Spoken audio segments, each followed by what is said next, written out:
19واں سپارہ چوتھا رکوع سورہ فرقان کی آیت نمبر 72 سے۔ اعوذ باللہ من الشیطان الرجیم، بسم اللہ الرحمن الرحیم۔ والذین لا یشہدون الزور وإذا مروا باللغو مروا کراما والذین اذا ذکروا بآیات ربهم لم یخروا علیہا صما وعمیانا والذین یقولون ربنا هب لنا من ازواجنا وذریاتنا قرۃ اعین واجعلنا للمتقین اماما اولئک یجزون الغرفۃ بما صبروا ویلقون فیہا تحیۃ وسلاما خالدین فیہا حسنت مستقرا ومقاما قل ما یعبأ بکم ربی لولا دعاؤکم فقد کذبتم فسوف یکون لزاما۔ گزشتہ آیات شریفہ کے ضمن میں اس بات کا بیان تھا کہ بہت ہی خوش نصیب ہیں وہ افراد اور بہت ہی عزت و احترام والے ہیں وہ لوگ جن کو اللہ پاک اپنا بندہ قرار دیتے ہیں۔ ان آیات شریفہ میں اللہ پاک نے اپنے بندوں کی 13 صفات کو ذکر فرمایا ہے۔ سب سے پہلی صفت ان کی یہ ہے کہ وہ اللہ کے بندے ہیں، اللہ کی مان کر زندگی گزارتے ہیں۔ دوسری صفت یہ تھی کہ وہ زمین پر چلتے ہیں تو بہت نرمی سے چلتے ہیں، اکڑ کر نہیں چلتے۔ تیسری خوبی ان کی یہ تھی کہ جب ان سے جاہل لوگ خطاب کرتے ہیں تو وہ سلامتی کے ساتھ گزر جاتے ہیں۔ اگلی صفت ان کی یہ تھی کہ وہ رات کو سجدے کی حالت میں اور قیام کی حالت میں اللہ کی عبادت کرتے ہیں۔ اور صفت ان کی یہ تھی کہ وہ اپنی عبادت پر گھمنڈ نہیں کرتے بلکہ اللہ سے دعا مانگتے ہیں کہ اے اللہ اپنے فضل سے جہنم کے عذاب سے ہمیں محفوظ فرما۔ جب خرچ کرتے ہیں تو خرچ کے اندر نہ فضول خرچی کرتے ہیں اور نہ ہی بخل سے کام لیتے ہیں۔ اللہ کے علاوہ کسی اور کو معبود نہیں سمجھتے، کسی انسان کا ناحق قتل نہیں کرتے، بے حیائی کا کوئی کام نہیں کرتے بلکہ توبہ، ایمان اور اعمال صالحہ کو اختیار کرتے ہیں۔ یہ 9 صفات گزشتہ آیات شریفہ کے ضمن میں گزر چکی۔ 10ویں خوبی اور 10ویں فضیلت اس آیت شریفہ کے اندر اللہ بیان فرماتے ہیں، والذین لا یشہدون الزور۔ اور ان کی 10ویں خوبی یہ ہے کہ وہ جھوٹی مجلسوں میں، ایسی محفلوں میں شرکت نہیں کرتے جس میں جھوٹ ہو۔ پھر جھوٹ کی بہت ساری قسمیں ہیں، جھوٹ حرام کے درجے میں ہو یا جھوٹ کفر کے درجے میں ہو، جھوٹ شرک کے درجے میں ہو، اس لیے کہ جھوٹ جھوٹ ہے، خواہ اس کا کوئی بھی درجہ متعین کر لیا جائے۔ اللہ کے نیک بندوں کی عادت یہ ہے کہ وہ کسی ایسی محفل میں شریک نہیں ہوتے جہاں اللہ کی نافرمانی ہو رہی ہو۔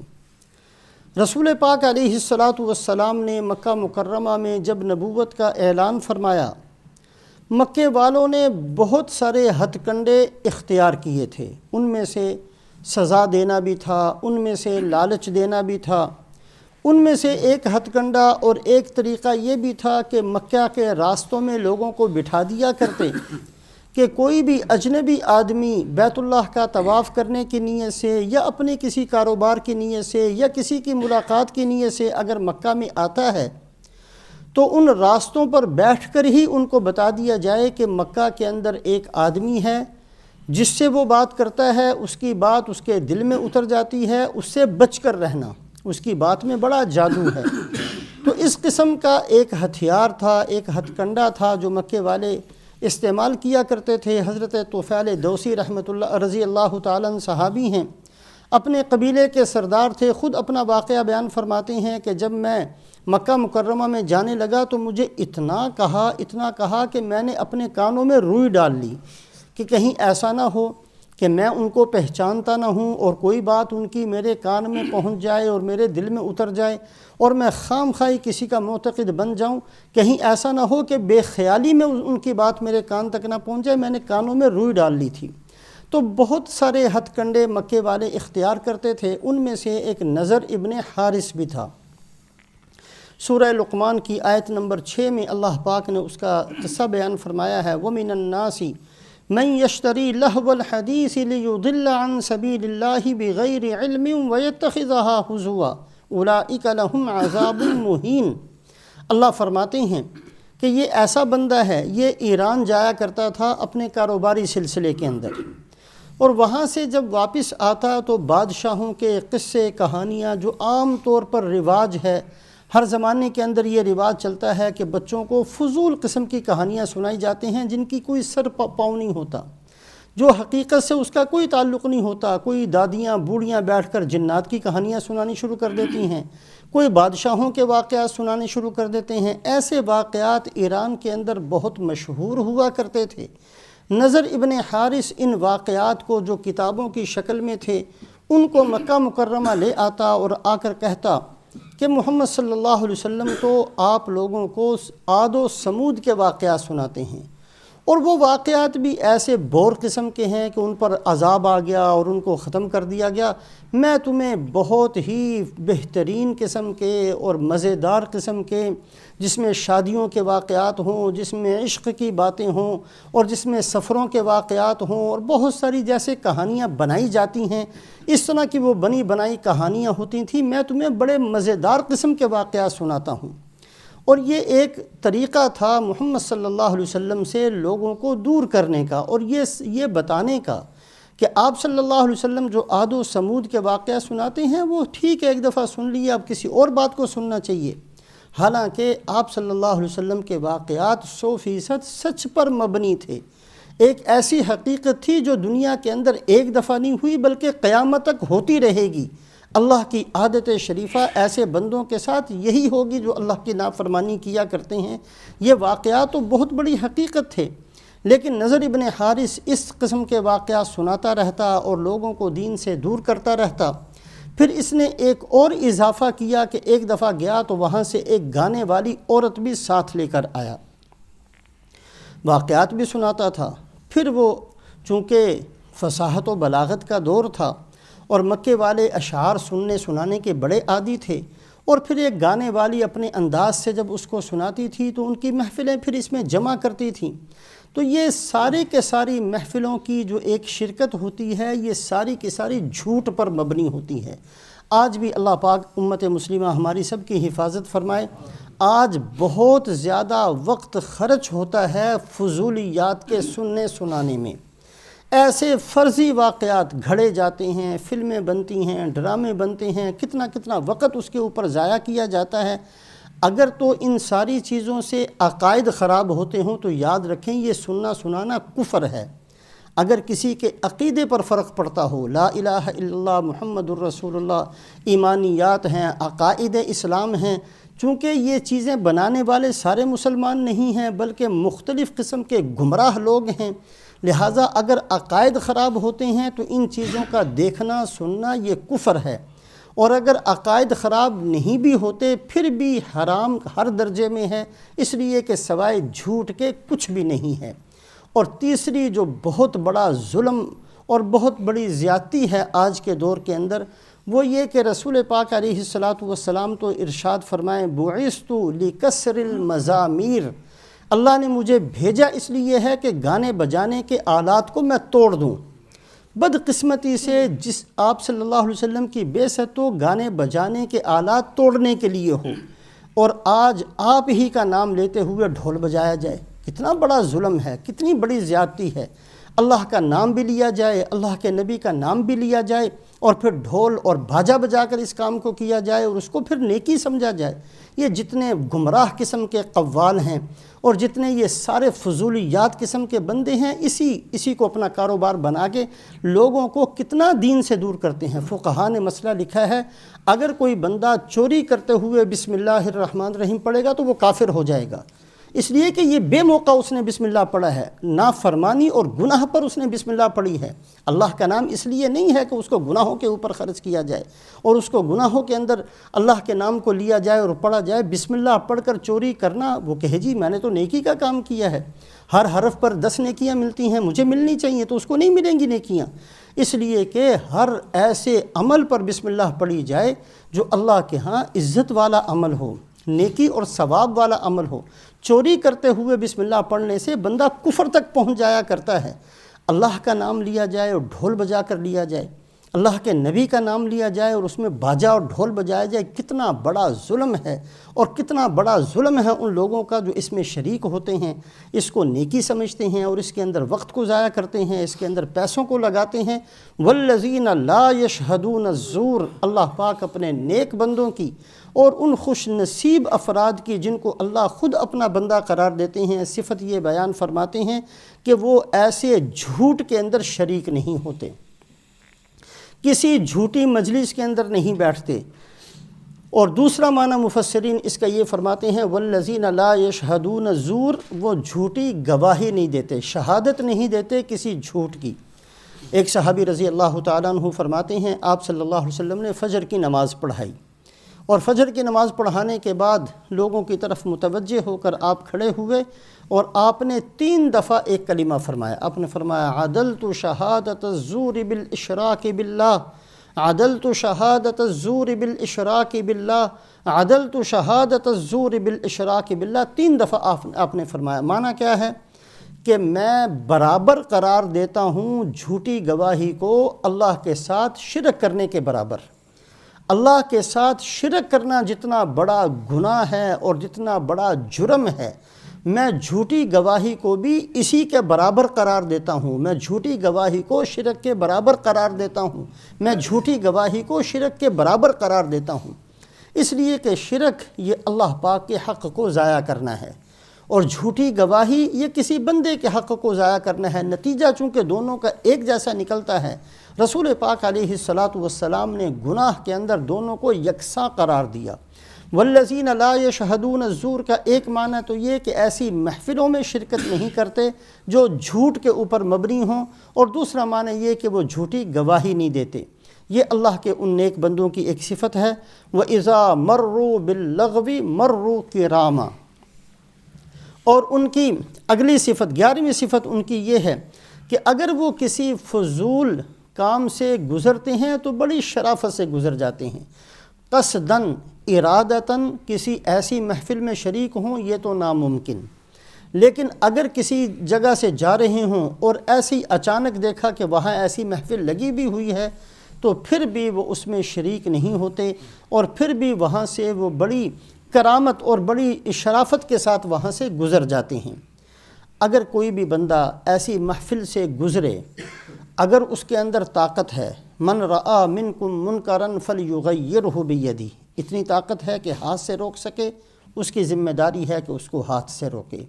اگر اتنی طاقت ہے کہ زبان سے اس پر نکیر کرے تو اس کو کرنی چاہیے، نہیں تو دل سے اس کو برا سمجھے، اور زبان سے جو نکیر کرنی ہے، ان کی برائی بیان کرنی ہے، اس کے اندر مصلحت کو اور اس کے اندر ایسے طریقے کو سامنے رکھے جس کی وجہ سے وہ اور دین سے دور نہ ہو۔ حضرت عبداللہ ابن مسعود رضی اللہ تعالیٰ عنہ ایک تشریف لے جا رہے تھے، دیکھا راستے کے اندر کچھ بندے کھڑے ہیں اور ایک گویہ ہے جو ان کو گانے گا کر سنا رہا ہے۔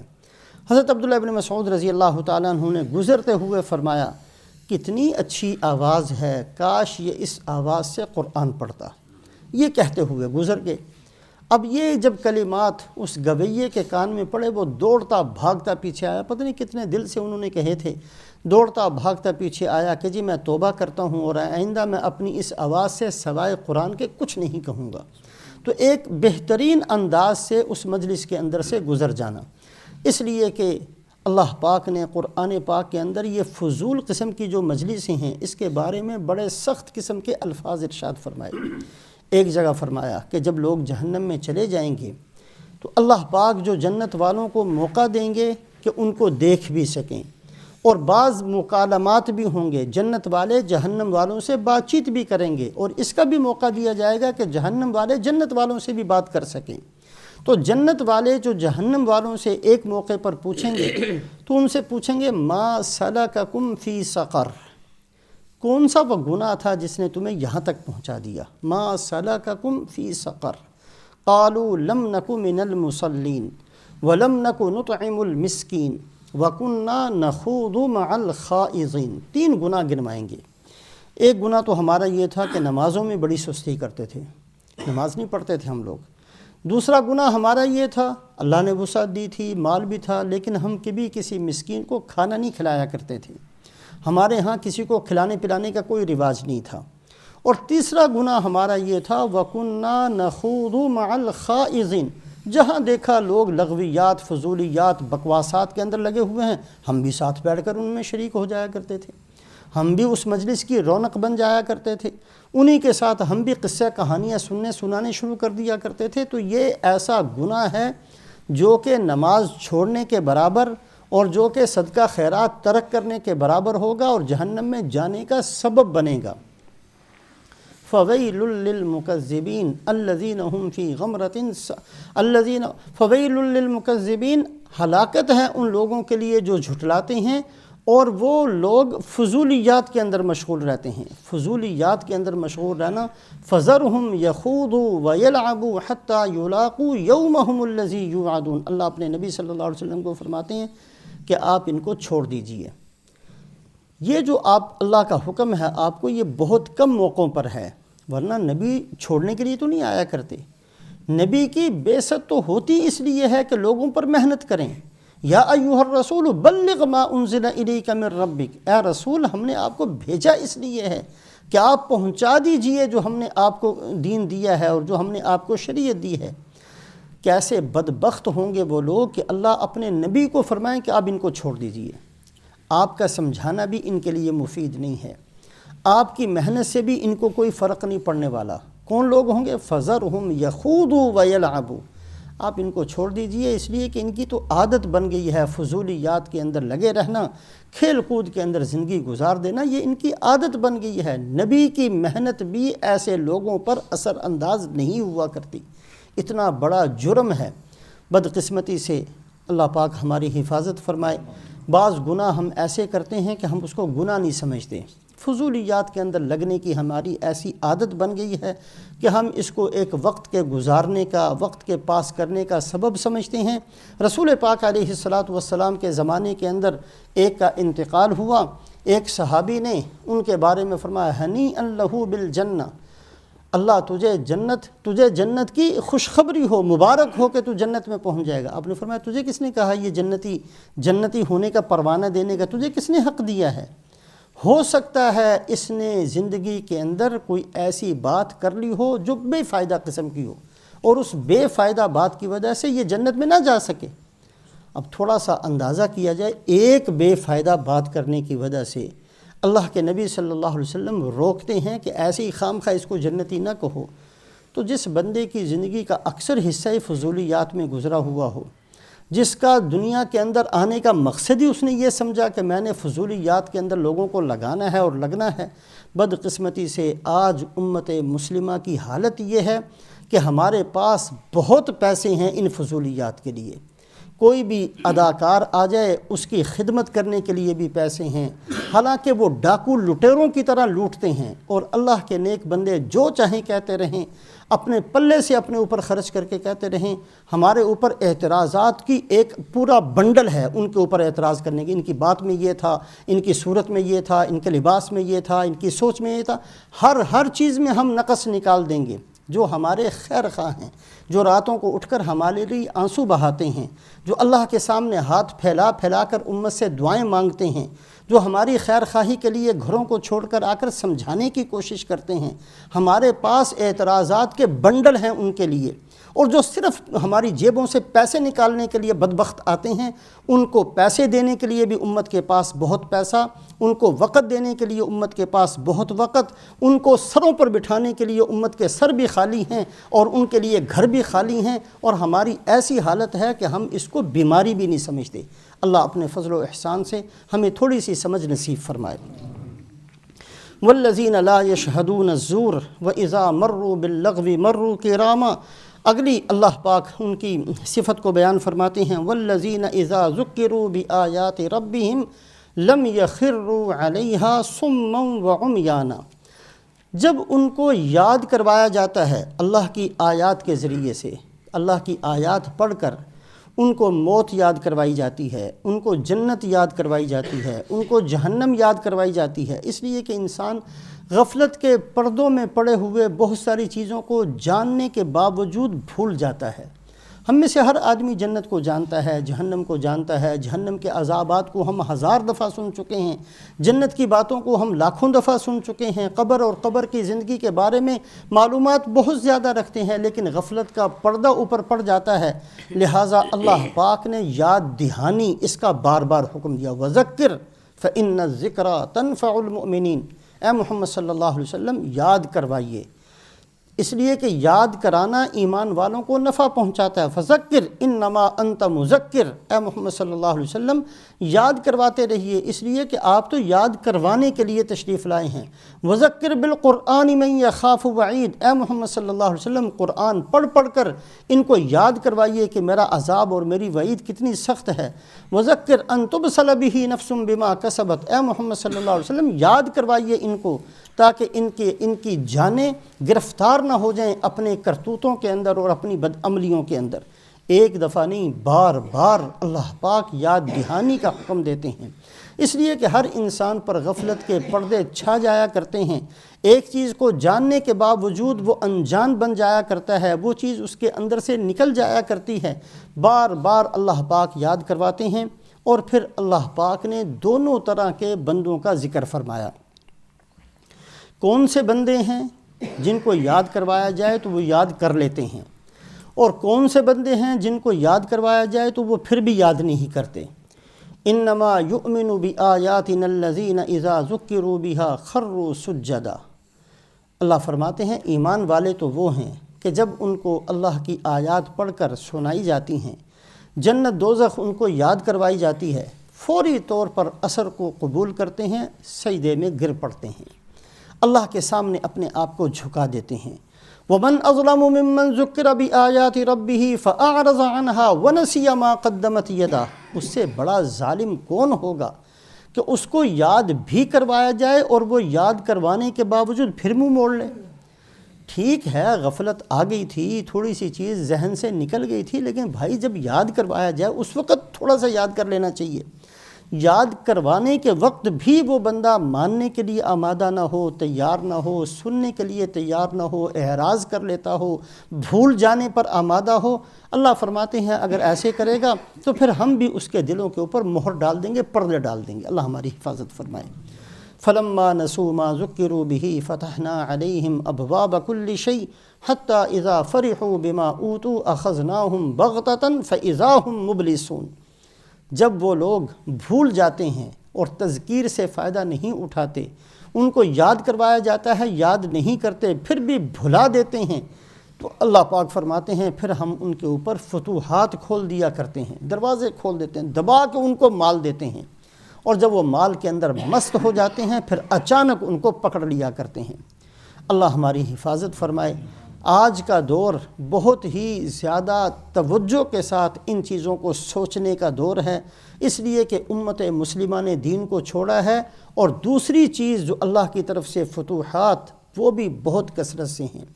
ایسے بندوں کے پاس مالوں کے ڈھیر لگ گئے ہیں جنہوں نے کبھی خواب میں بھی نہیں سوچا تھا کہ ہمیں 2 وقت کی روٹی مل سکتی ہے۔ آج اللہ نے ان کے گھروں کے اندر بھی گھروں کو بھر دیا ہے، مال کی امت مسلمہ کے پاس کمی نہیں رہی۔ بہت سے افراد ہزاروں لاکھوں کے اندر ایسے ہیں جن کو مصرف سمجھ میں نہیں آتا کہ ہم اپنے مال کو کیسے خرچ کریں، کہاں خرچ کریں۔ عیاشیوں میں خرچ کر کر کے تھک گئے، بدماشیوں میں خرچ کر کر کے تھک گئے، خواہشات میں خرچ کر کر کے تھک گئے، پھر بھی اللہ نے بہت دیا ہے۔ کہیں ایسا نہ ہو کہ یہ اس آیت شریفہ کا مصداق بن رہا ہو۔ فَلَمَّا نَسُوا مَا ذُكِّرُوا بِهِ فَتَحْنَا عَلَيْهِمْ أَبْوَابَ كُلِّ شَيْءٍ حَتَّى إِذَا فَرِحُوا بِمَا أُوتُوا أَخَذْنَاهُمْ بَغْتَةً فَإِذَا هُمْ مُبْلِسُونَ، کہیں اللہ کی طرف سے یہ معاملہ امت کے ساتھ نہ ہو جائے۔ امت کو سنبھل جانا چاہیے اور سمجھ جانا چاہیے کہ کہیں ہم نے ان راستوں پر چلنا تو شروع نہیں کر دیا ہے جو راستے ایک وحشت ناک جنگل میں جا کر ختم ہو جایا کرتے ہیں، جو کسی گڑھے کے اندر جا کر وہ راستہ ختم ہو جایا کرتا ہے، کہیں اس راستے پر ہم نے چلنا اور بھاگنا اور دوڑنا تو نہیں شروع کر دیا۔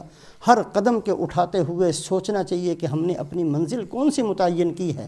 اپنی قبر کو سامنے رکھتے رہنا، اپنی حشر کی زندگی کو سامنے رکھتے رہنا، موت کو سوچتے رہنا، یہ مسلمانوں کا شیوہ ہے۔ اللہ ہمیں اس کی توفیق نصیب فرمائے۔ وَالَّذِينَ إِذَا ذُكِّرُوا بِآيَاتِ رَبِّهِمْ لَمْ يَخِرُّوا عَلَيْهَا صُمًّا وَعُمْيَانًا۔ یہ اللہ کے نیک بندے تو ایسے ہیں جب ان کو یاد کروایا جاتا ہے، آخرت یاد کروائی جاتی ہے، قبر حشر یاد کروائی جاتی ہے، اور اللہ کی آیات پڑھ پڑھ کر جب ان کو یاد کروایا جاتا ہے، لم یخروا علیہا صما وعمیانا، تو اللہ کی آیات پر یہ اندھے اور بہرے ہو کر نہیں گرتے۔ اندھے اور بہرے ہو کر گرنے کا کیا مطلب؟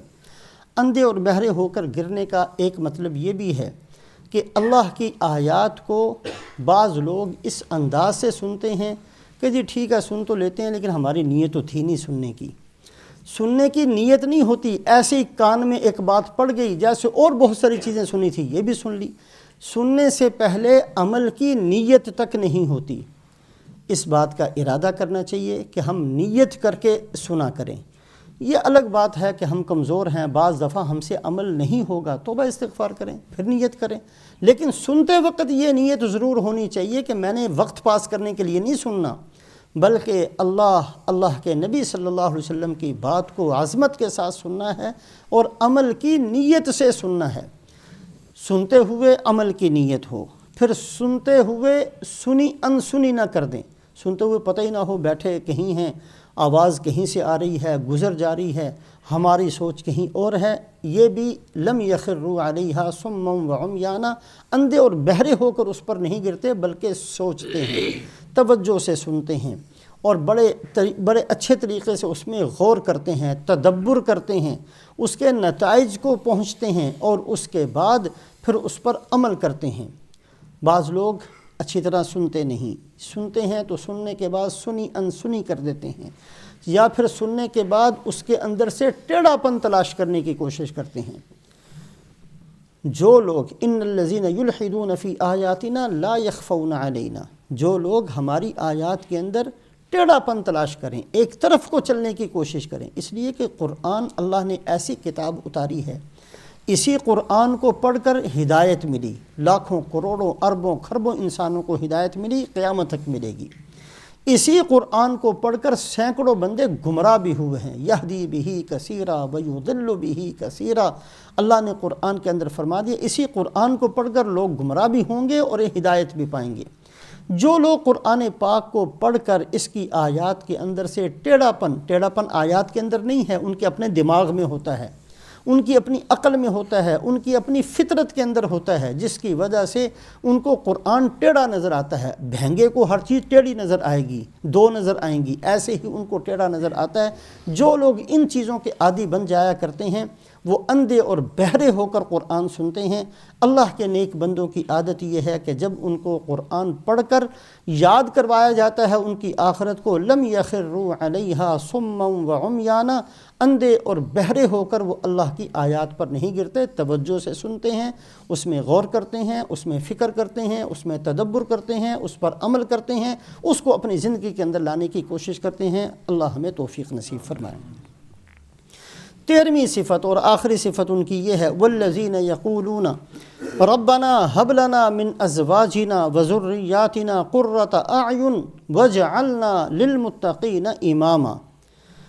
اس آیت شریفہ کی تفسیر سے پہلے یہ سامنے رکھا جائے کہ اللہ پاک نے جو دین ہمیں دیا ہے، اس دین کے اندر انفرادیت کا کوئی تصور نہیں ہے۔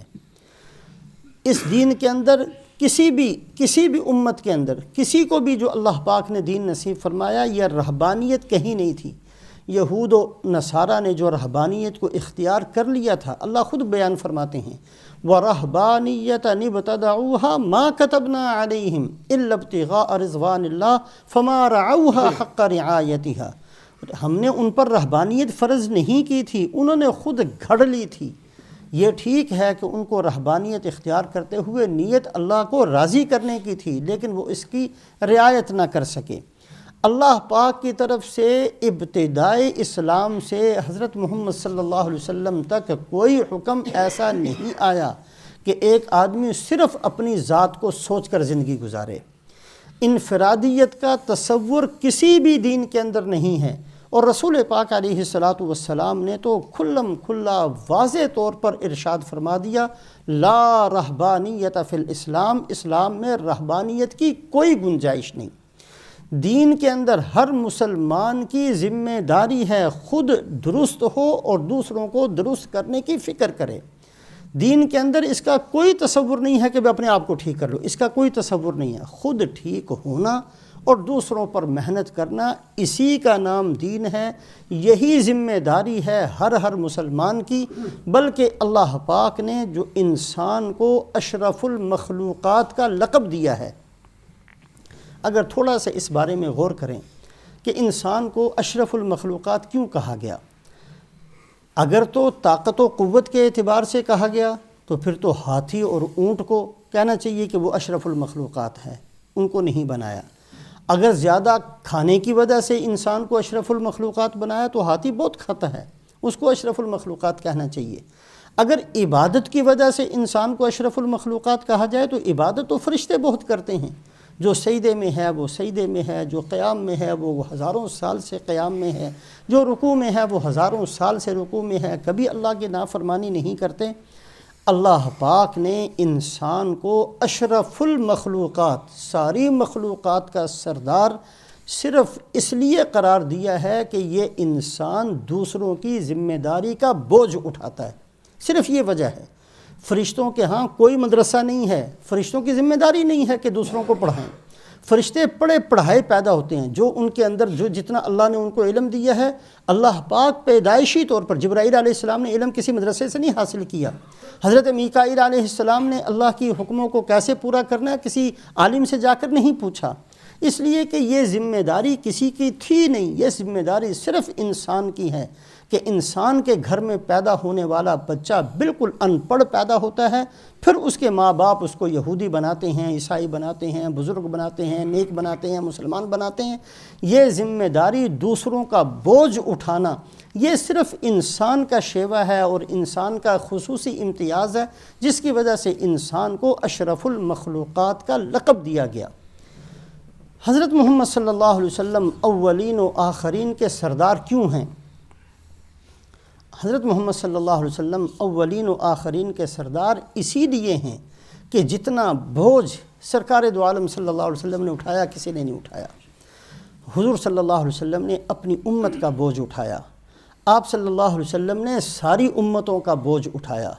قیامت والے دن ساری انسانیت کی سفارش آپ صلی اللہ علیہ وسلم نے کرنی ہے، چونکہ بوجھ سب سے زیادہ سرکار دو عالم صلی اللہ علیہ وسلم نے اٹھایا، اپنے زمانے کا اٹھایا، اپنے بعد والے زمانے کا اٹھایا، قیامت تک آنے والے زمانے کا اٹھایا۔ سب سے زیادہ بوجھ کا تحمل سرکار دو عالم صلی اللہ علیہ وسلم نے کیا، اس لیے اولین آخرین کے سردار، انبیاء کے سردار، ملائکہ کے سردار، مخلوقات کے سردار، انسانوں کے سردار، سب کے سردار رسول پاک علیہ الصلاۃ والسلام کو قرار دیا گیا، اس لیے کہ سب سے زیادہ بوجھ آپ نے اٹھایا ہے۔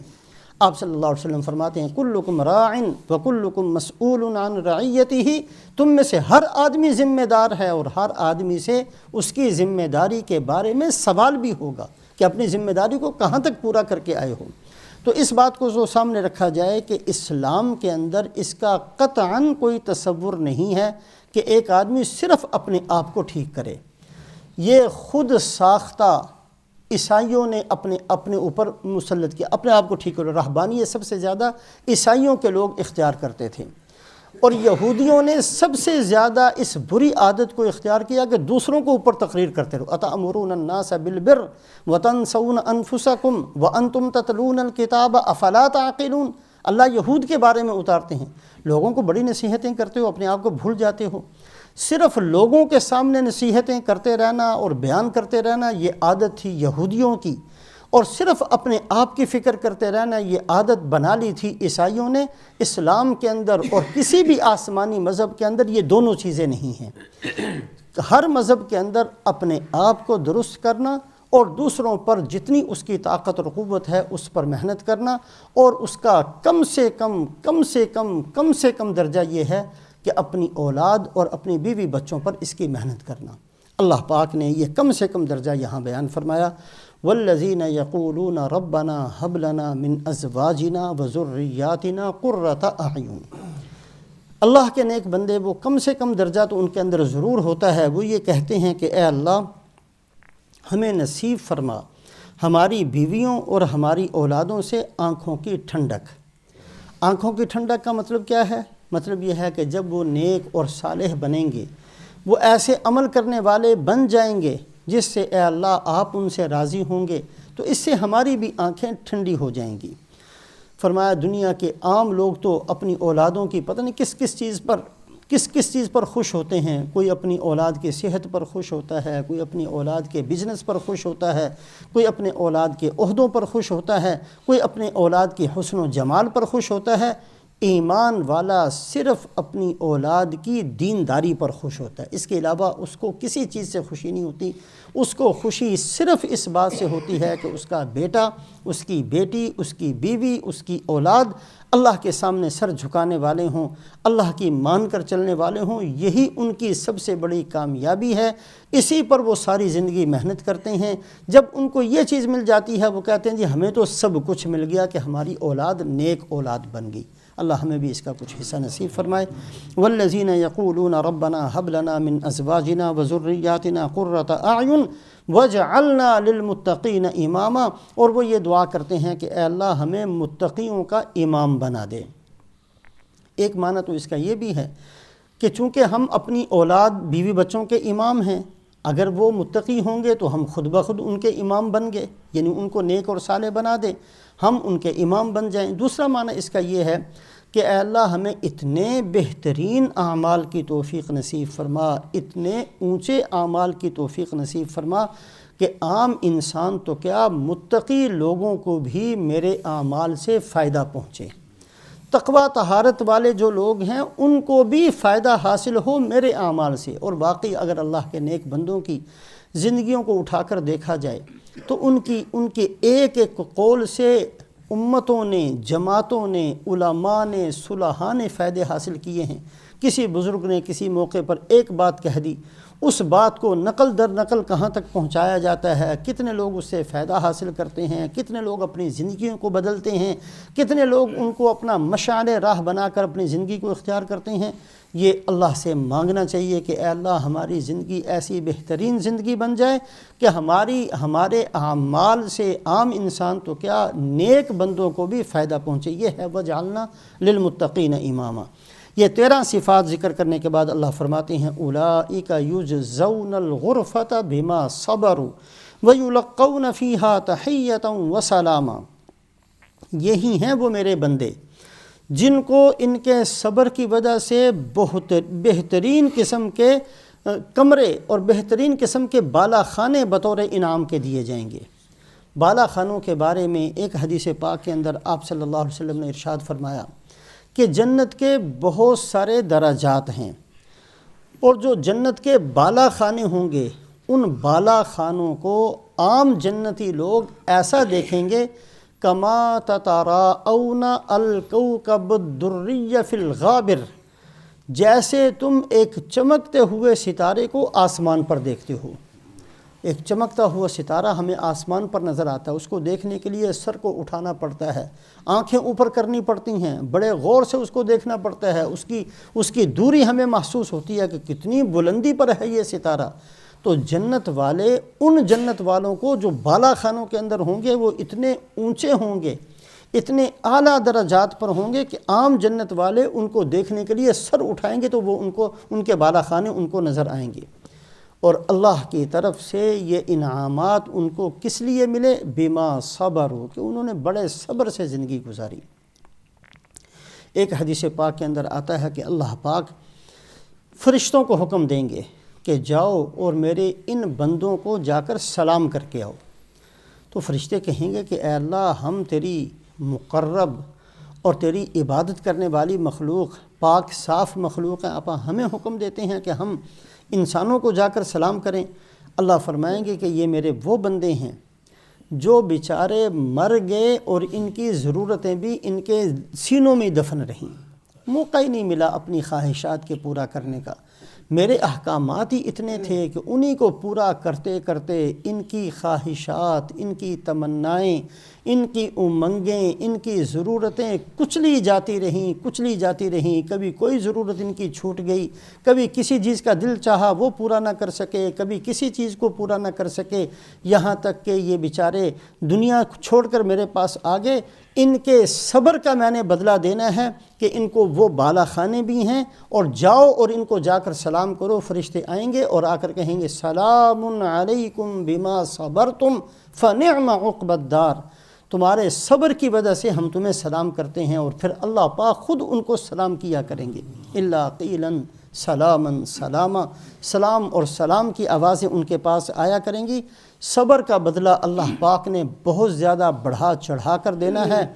ایک حدیث پاک کے اندر فرمایا کہ میزان، ترازو اللہ قائم کریں گے، جتنے بندے نے عمل کیے تھے ایک پلڑے میں عمل رکھے جائیں گے، دوسرے پلڑے میں اللہ بدلہ رکھیں گے، اور اعمال کو تول تول کر بدلہ دیا جائے گا۔ لیکن جب صبر کی باری آئے گی، اللہ فرمائیں گے ترازو کو ہٹا دیا جائے، انما یوفی الصابرون اجرہم بغیر حساب، صبر کرنے والوں کو تو میں نے بغیر حساب کے بدلہ دینا ہے، اور اللہ پاک اجر و ثواب کو اور بدلے کو ان کی طرف بہا دیں گے۔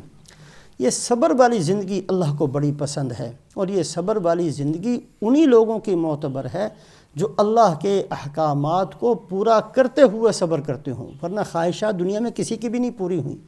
جس بندے نے یہ مقصد بنا لیا کہ میں نے اپنی خواہشات پوری کرنی ہے، اس کی بھی نہیں ہوتی، خواہ کتنا بڑا بادشاہ بن جائے، کتنا بڑا بزنس مین بن جائے، کتنا بڑا دنیا کا مالدار بندہ بن جائے، خواہشات کبھی کسی کی پوری نہیں ہوئی۔ وَكَمْ حَسَرَاتٍ فی بطون المقابر، قبرستان میں جا کر پوچھو اے قبر والو کسی کی خواہش پوری ہوئی؟ ہر مردہ کھڑے ہو کر کہے گا میری تو کچھ بھی نہیں پوری، میری تو ساری میرے ساتھ ہی آ گئی ہیں، کسی کی پوری نہیں ہوتی۔ لیکن جو بندہ جیسے وردی پہن کر اگر کسی کی جان چلی جاتی ہے، اس کو جھنڈے کے اندر لپیٹ کر دفن کیا جاتا ہے، اس کی عزت و احترام بہت بڑھ جاتی ہے کہ ڈیوٹی کے اندر اس کو تکلیف پہنچی ہے۔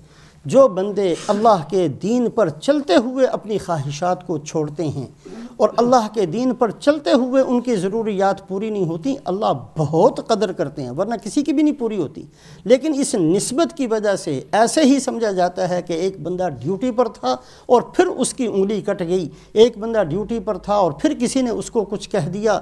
اگر ڈیوٹی پر کوئی افسر ہو اور کوئی اس کو کہہ دے تو وہ پوری حکومت کا مجرم سمجھا جاتا ہے۔ ایسے ہی وہ لوگ اللہ کے ہاں بڑے مقبول اور بڑے محبوب اور بڑے پسندیدہ تصور کیے جاتے ہیں، جو اللہ کے دین پر چلنا اپنی زندگی کا مقصد بناتے ہیں اور پھر تکلیفوں کو برداشت کرتے ہیں اور صبر کی زندگی کو اختیار کرتے ہیں، یہ اللہ کو بڑی پسند ہے۔ اولئک یجزون الغرفۃ بما صبروا ویلقون فیہا تحیۃ وسلاما خالدین فیہا حسنت مستقرا ومقاما۔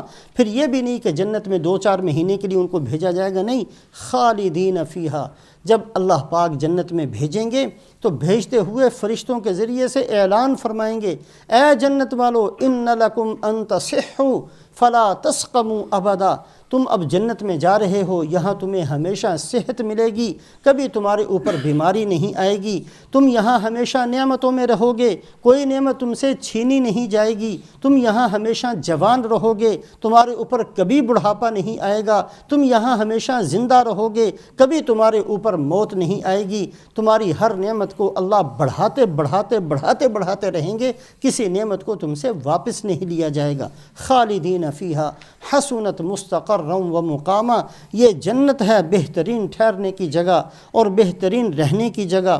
قل ما یعبأ بکم ربی لولا دعاؤکم، اے محمد صلی اللہ علیہ وسلم فرما دیجئے اگر تمہاری عبادت ہی نہ ہو تو اللہ کو تمہاری کیا پرواہ ہے؟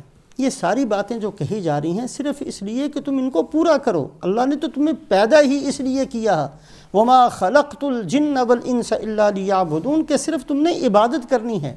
اگر تمہاری طرف سے تمہاری عبادت ہی نہ ہو اور تم اللہ کے احکامات کو پورے ہی نہ کرو تو پھر اللہ کو کیا ضرورت ہے تمہاری پرواہ کرے؟ اللہ کو بھی پھر تمہاری کوئی پرواہ نہیں ہے۔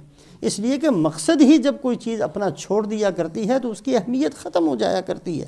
قل ما یعبأ بکم ربی لولا دعاؤکم فقد کذبتم فسوف یکون لزاما، یہ خطاب ہے نہ ماننے والوں کو کہ تم نے جھٹلایا ہے، جھٹلاتے رہے ہو، فسوف یکون لزاما، ان قریب تمہارے سامنے اس کا بدلہ آ جائے گا۔ اللہ پاک اپنے فضل و احسان سے جتنی صفات ہیں ان کو حاصل کرنے کے لیے کوشش محنت کرنے کی ہمیں توفیق نصیب فرمائے۔ اللہم صلی علی سیدنا و مولانا محمد وعلی آل سیدنا و مولانا محمد وبارک وسلم۔ ربنا ظلمنا انفسنا وان لم تغفر لنا وترحمنا لنكونن من الخاسرین۔ ربنا آتنا فی الدنیا حسنة وفی الآخرة حسنة وقنا عذاب النار۔ سبحان ربک رب العزة عما یصفون وسلام علی المرسلین والحمد للہ رب العالمین برحمتک یا رب۔